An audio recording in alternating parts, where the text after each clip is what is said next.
Lowji Discovers America, Chapter 17, My Last Best Idea, on page 124. For the next 2 days, I stay out of the way. I watch TV, I water my plants, I talk to Jamshed's picture. Meanwhile, Landlady Crisp works without stopping. She washes and dries the laundry. She buys a new pair of striped trousers and a new fluffy blouse. She replaces rose bushes. She repairs the grass, and she replants the flowers in the vegetable garden. The next door neighbor stops spitting. Landlady Crisp groans, "Oh, my aching back!" The third and fourth day, while I still stay out of the way, Landlady Crisp builds a fence.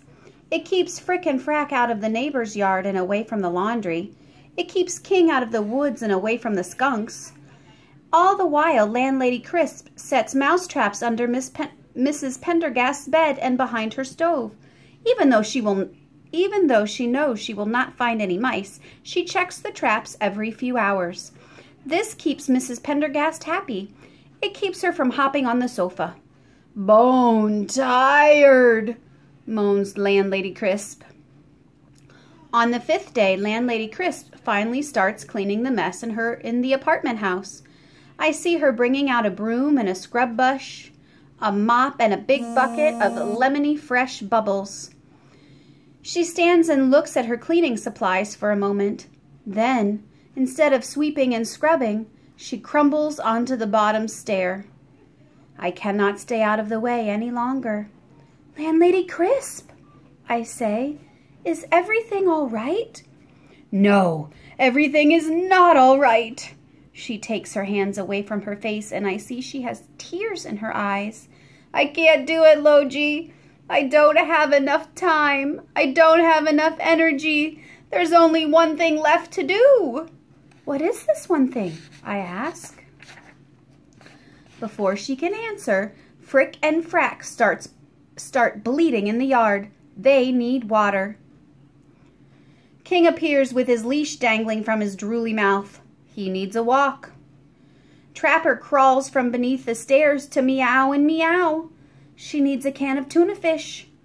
Landlady Crisp blows her nose on her dust rag. "See what I mean? I just can't do it anymore." She leaves the cleaning behind to water the goats, walk the dog, and feed the hungry cat. The next morning, I hear the sound of hammering coming from the yard.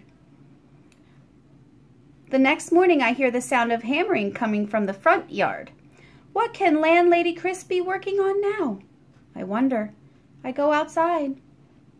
She is pounding a sign into the grass.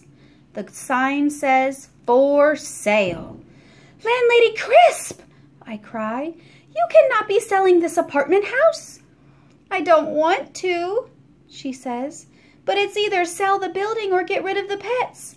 And, well," the lines in her face soften, "I can't do that. Those darn animals have become like family." I understand. "Problem is," she goes on, "I'm so busy taking care of Frick and Frack and King and Trapper that I don't have enough time to get everything else done." The laundry room is full of dust. The stairwells are full of cobwebs. Windows are dirty. Doors are smudged. And nothing smells lemony fresh. She sighs. "I just can't do it anymore." No, it is not a question. No, she is not asking for my help. But all of a sudden, I have a solution. "Landlady Crisp!" I exclaim. "Do you know what you need? A pet sitter." In Bombay, people who have pet sitters get all their work done.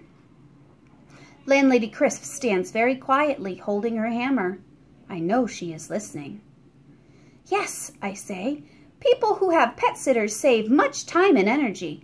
They do not have to sell their apartment houses." A smile starts to grow on her tired face, a smile that she does not fight. "And where," she says slowly, "would I find a pet sitter?" "I think," I say, that you might find one right here in your very own apartment house. Landlady Crisp's smile is now full grown. Her lips curve up, and they stay curved up as she says, "I think you are right."